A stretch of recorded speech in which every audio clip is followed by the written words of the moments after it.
ficar arriscado matar a gente e ele também, né? E o ferro segura, né? A gente bota por segurança da vida da gente. Não é por outra coisa não.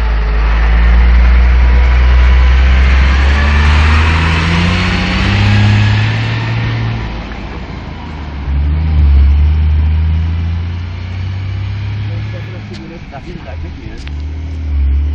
Você sabe que o cabo de aqui foi nossos contatos ninguém segura, né, mano? Nossa aula. Não, eu peguei ferido, né?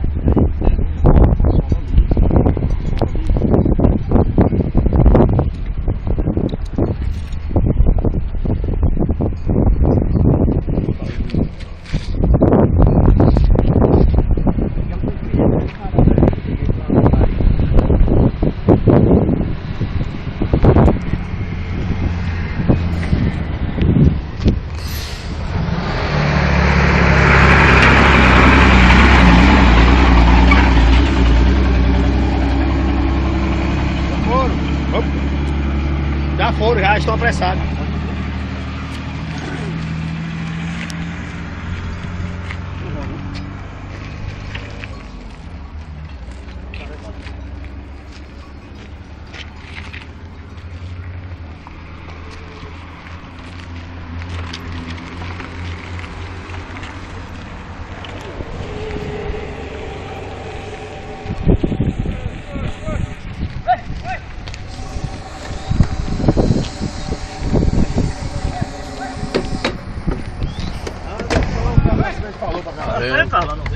Falou o quê? Falou pra saber o carnacimento do dia 20. Tem como falar pro Zé Senhor, veio e falou pra ela. O quê? Nós ia vir aí. O quê?